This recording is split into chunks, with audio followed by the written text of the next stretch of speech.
Good morning and welcome to StudyIQ. I am Prashant Pavani. I hope you're all doing good, my dear friends. Today is 3rd October. Very interesting article on our table today. It's about drones. We are going to analyze this one in detail. The second one is the new deals. It's about NAFTA, North America, what's going on over there as far as trade is concerned. This one is about courts. This one is about Deobandi. This one is about Swachh Bharat. And you can drop this one. It's a pure political article. With this, I would like to inform all of you that our pen drive and tablet courses are available for various different exams. To find out more about it, do check out StudyIQ.com. This is my Facebook page here. This is my this is my Twitter handles link here. Click the link if you want to download the PDF of today's lecture. On your screen, you can see a drone flying over the field, isn't it? Now, in Switzerland, what scientists are doing is they are scanning plants. I'm not talking about field. Field is something that we are doing here, which is very simple to do, right? But what they are doing, they have taken this drone or utility of drone to a very, you can say, next level. It's altogether different world over there. What they are doing is they are using these drones, and these drones will take pictures, images of each and every plant. I'm not talking about your whole field. I'm talking about a single particular plant. This one, say for example, right? You can take picture of the leaves of this plant, and all these pictures that will be collected. First of all, you know that it's going to be a very, you can say, time-saving method. All you have to do is you release your drone. Just you have to fly it, right? And if you fly it properly, if you get proper pictures and images, then you can feed this. You can either manually feed these images, or it can be synced as well directly, depending on your connectivity and the model of drone that you are using. So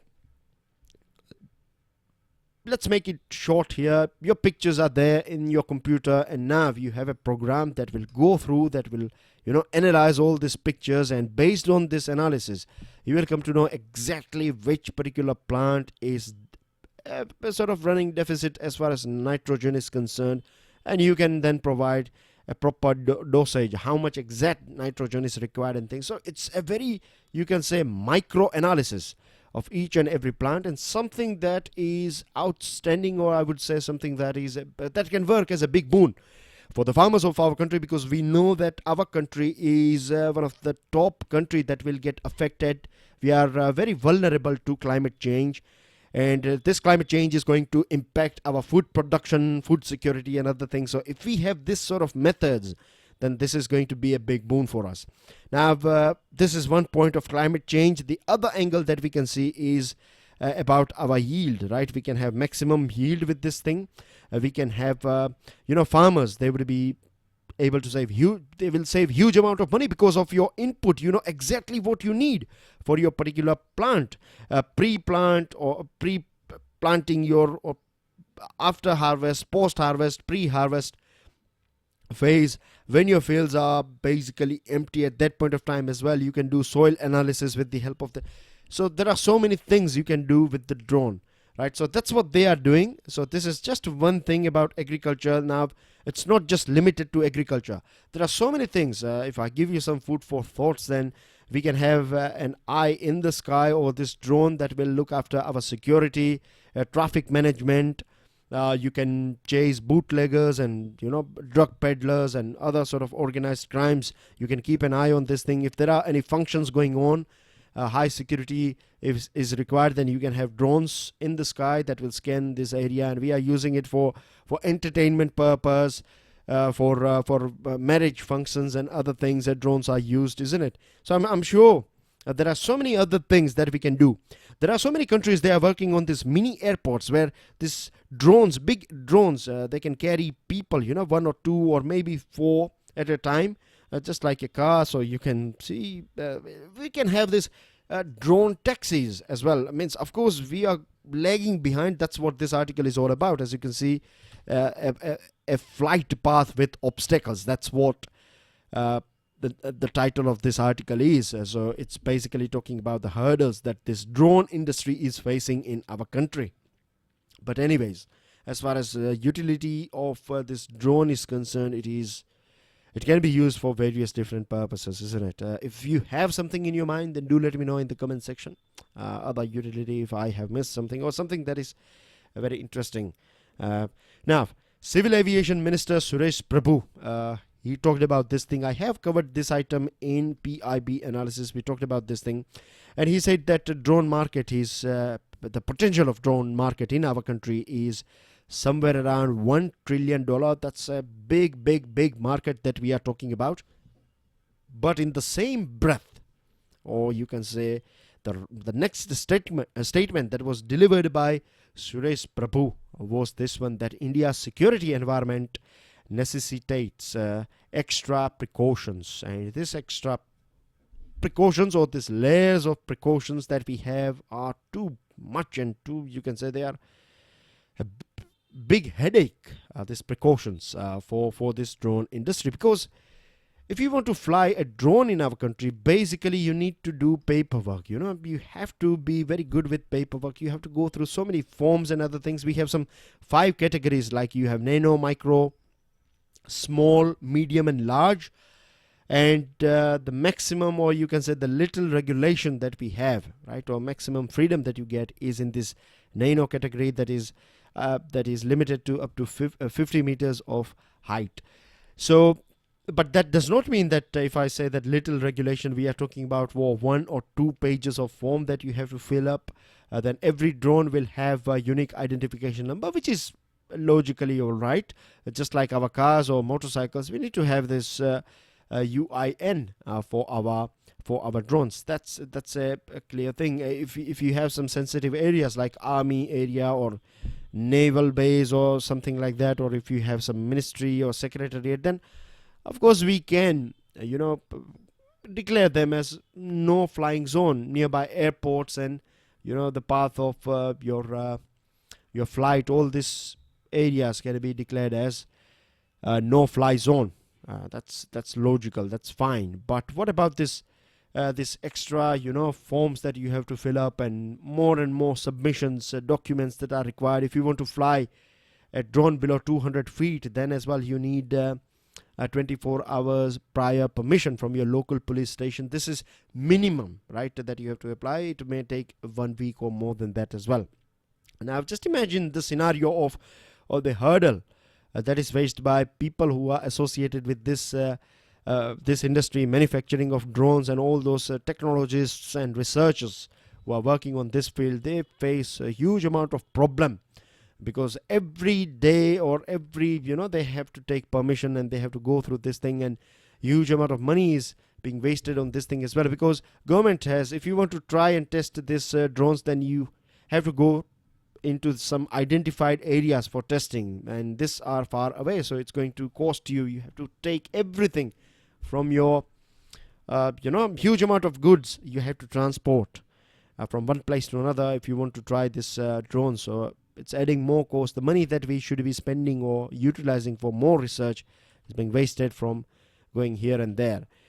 Now, as far as security is concerned, of course, it's a matter of concern, because in a recent past, on your screen, the person that you can see, his name is Mr. Maduro. He's president of Venezuela.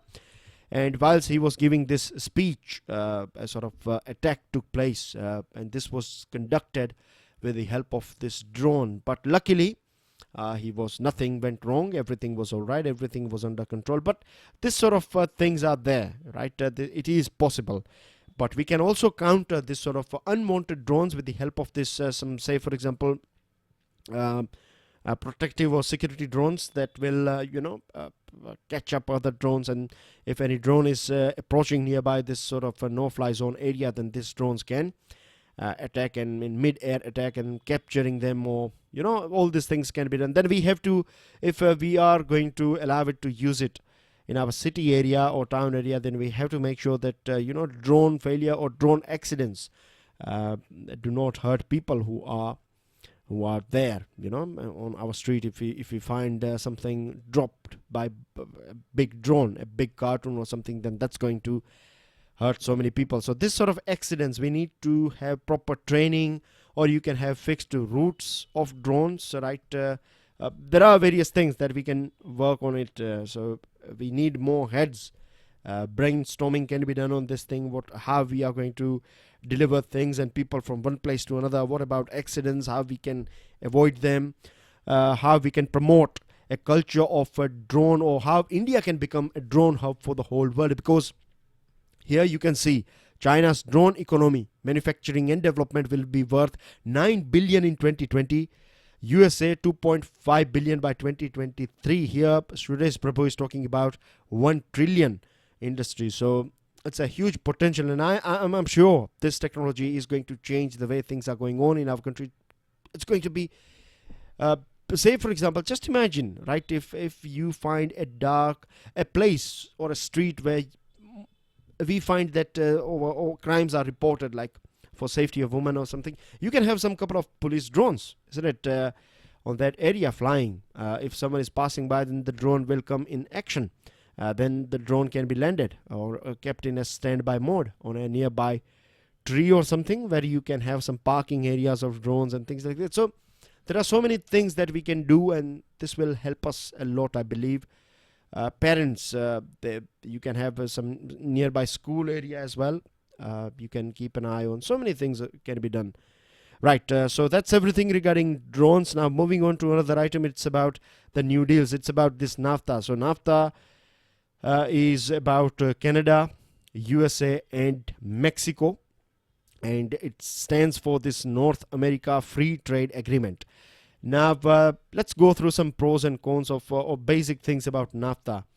It eliminates tariffs on imports and exports between the three countries, grants the most favored nation status to all co-signers, and then you have all NAFTA countries must respect patents and trademarks and copyrights, establishes procedures to resolve trade disputes, and according to NAFTA, exporters must get certificates of origin to waive tariffs. So these are the things. Now we have pros and cons about this NAFTA. It promotes economic growth, it lowers government spending, technology transfer. All these things are positive.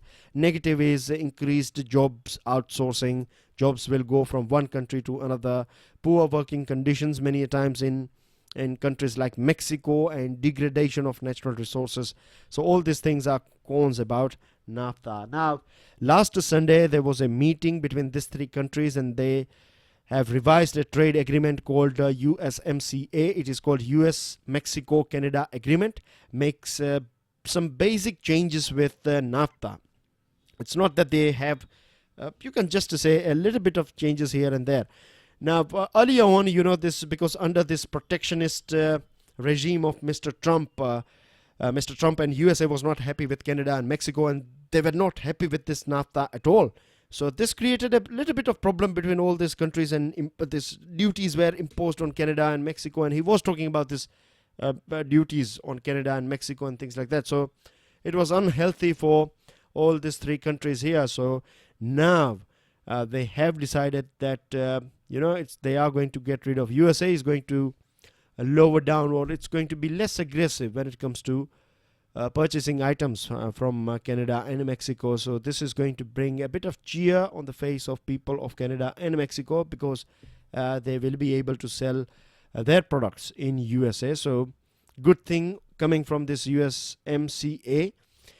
And the other thing is they have also decided their objective was to avert any significant damage to international trade system. So this is something that they have achieved, but we have to understand that some negative things that are coming out, particularly for countries like Mexico. So when it comes to supplying goods, or this whole meeting was not about overall trade. It has created good things for few industries and bad things for few industry. Like for various different goods from Mexico, you will be able to sell it to USA at earlier on prices, cheaper rates. So more goods will be supplied from Mexico to USA. This is one angle. The other angle is that minimum wage in all these three countries will be at par. They will be, this minimum wage will be equal. So if you are, say for example, let's roughly hypothetical, I think it's somewhere around $13 per hour. But to understand this scenario, let's say that for 1 hour job you get $10 per hour. This is minimum that you will get in USA, for argument's sake, right? Minimum. You can get maximum, there is no limit, but at least if you are working somewhere, then you will get at least $10 per hour. Now earlier on, or you can get the same job, a job that is conducted or a thing that is been done by an American person. This can be done for say $3 or $4 per hour rate in Mexico. So it's going to be cheaper for any company, right? Logically speaking, it's going to be business in terms of economics, in terms of finance. It's going to be easy or cheaper for you to produce your goods in Mexico, because over there you have to pay $3 to $4 per hour for the same job. But now minimum wage under this new, you can say, UMSCA, they have decided that it's going to be same. So if you get minimum wage of $10 per hour in USA, you are going to get the same thing in Mexico. So migration, there will be a cap on this thing indirectly. The other thing is that all those car industries, they were there in Mexico now. No new companies or no new factories will be opened in Mexico, particularly from of these car companies of USA, because if you have to pay the same amount, then there is no point of shifting your branch to another country. So this is going to be a bit of problem for Mexico, and their cars will become expensive and things like that. Apart from that, I hope these things are clear to you. Now, last item as far as this article is concerned, Mr. Trump has said that all or nothing. He has signaled that this thing will be extended to this European Union, China, Japan, India. As far as India is concerned, he called us or termed us the tariff king. He said that India is applying tariff on every item that USA is supplying, and this is not good. And if you don't remove these tariffs, and if you are not open to us, then we are going to create huge wall for you guys and things like that. Of course, all this sort of wars, right? Tariff wars are not at all good for the whole global economy, particularly at a time when things were getting all right. After this big slowdown, the graph of economy was steadily going up. At this point of time, what we find is Mr. Trump is creating disturbances, and here we find things are very volatile now. Moving on to another item, it is about this in the court of last resort. It is about CJI. We have got new CJI. We will get new CJI today. And this CJI, Ranjan Gogoi, he was one of the 4 judges who delivered or who were there in front of camera and mic. I'm talking about this press conference. First time in the history of our country we saw this kind of press conference. It took place on 17th January, if I'm not wrong, 17th January 2018. 4 senior most judges, right? All these judges, or these 4 judges, were part of this collegium, and they were out there in front of media because they were not happy with this CJI and the way this distribution of work or this division of work was done.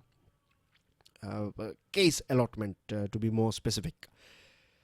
So they were not happy with this thing, and they were talking about transparency and other things. Now we know this NRC, National Registry of Citizens, that's this exercise that is been monitored by Supreme Court. It's going on in the state of Assam. We know that we have talked about it. Some 40 lakh people have not found their name on this draft. And if we go through the whole case, what we find is that there on many occasions, Government of India requested Supreme Court to give some extra time so that everything can be sorted out in a proper fashion. But Supreme Court was not happy to listen to it, particularly Ranjan Gogoi bench. The Justice Ranjan Gogoi, who is going to be our new CJI from today, he was not ready to give extra time, grant extra time to government to go through this NRC proper. It's called a family tree analysis. So you not only that but person's detail, but you go through his or hers family tree so that the final data that you will have will be a proper one, so you can segregate people who are citizens and who are not. So during this exercise, the government requested extra time, but this was said or rejected by Ranjan Gogoi bench, led bench. And we also find that on many occasions things were a bit secret, like the state coordinator presented a PPT presentation, and this was conducted behind the doors. It was not in open. So this sort of secrecy is not healthy. So if you are a judge, say for example right? It's not just about Justice Ranjan Gogoi. It applies to anyone. If a particular judge is expecting transparency, then that person should be, he should walk the talk, basically. So let's hope that the new CJI, because he was part of this bench, he talked about, or this press conference, he talked about distribution of powers, he talked about transparency, lack of secrecy should be there, means there should be a secrecy-free environment and everything. So let's hope that new CJI will inject all these things in our Supreme Court or our judiciary. Then we have this false association. False association is about neo Deobandis and Deobandis, what it is all about. But before that, let me tell you, as I have told you, that this is a political article. You can drop this one. This one is about, it's an interview of Mr. Iyer, Parmeshwaran Iyer, and we have talked about Parmeshwaran Iyer earlier on. We have talked about Swachh Bharat as well earlier on, just a couple of days ago. So if you go through this article, what you will find is that you'll be surprised that most of the items are covered by us. And if we want in the nutshell, right, I can tell you in a nutshell that if we want to see Swachh Bharat as a successful 100% successful program, or let's say 90% successful program, then people's awareness, consciousness is the most important thing. The only thing that we find even today, we can safely say that even today, right, this program is good, no doubt. Government is doing a good job as well. I'm not criticizing government or anyone. What I'm saying is that thing, this people's consciousness, is a thing that is still missing, right? Moving on, the false association. Now this false association is about Neo-Deobandis. Now here you can see Darul Uloom Deoband, and this place is a proper, you can say, place where you can, it's a sort of school or a college for Deobandis. And now Deobandis is a sort of the right, I would say, the word would be a branch, if I'm not wrong. It's like in Hindi we call it silsila. A silsila is a sort of you can say a stream, right? So it's a stream. Deobandi is a stream, and what we find, this neo Deobandis, they are a big blot in the name of the reputation of Deobands, because what they are doing is they are promoting Wahhabism. They are supported by Saudi money, and this weapon that was provided by USA to Pakistan to supply it to this Afghani jihadis. Right, this money, and this money is coming from Saudi because of Wahhabism. Wahhabism is a sort of ideology that Saudi Arabia has been following and supporting for a very long period of time. And then you have this Pakistan is supplying all these weapons that they get from USA. So these weapons and all these things are given to this radicals, and this Wahhabism itself is a very radical thing. It is rigid, it is exclusivist, and they hate or they kill. They don't, first of all, accept, they are anti-Sufi. And when we say Sufi or Sufism, Sufism is more about fraternity, it is more about love, it is about, peace and all these things. So they are anti-Sufi, this Wahhabist or Wahhab people following this Wahhabism, and same is this neo-Deobandis. I'm not talking about Deobandis, right? I'm talking about this neo-Deobandis that we find in Pakistan. And in fact, you find questions in your mains examination many a times, because Sufism is a very important subject. It played a very important role as well. So if you go through your syllabus, you will find this mystics and Sufis and role played by various different religious groups in unity of our country and culture and other things. So Maulana Muhammad Qasim Nanotwi, he was the founding father of this Deobans, and he was a member of Chishti Sufi order. Chishti Sufi order is associated with Ajmer Khwaja Garib Nawaz.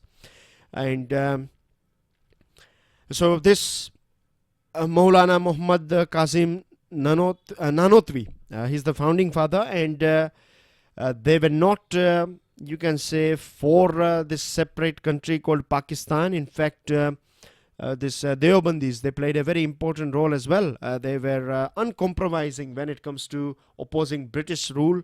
They were captured in Malta as well. You have two names here, Maulana Muhammad ul Hassan and Maulana Hussein Ahmad Madani.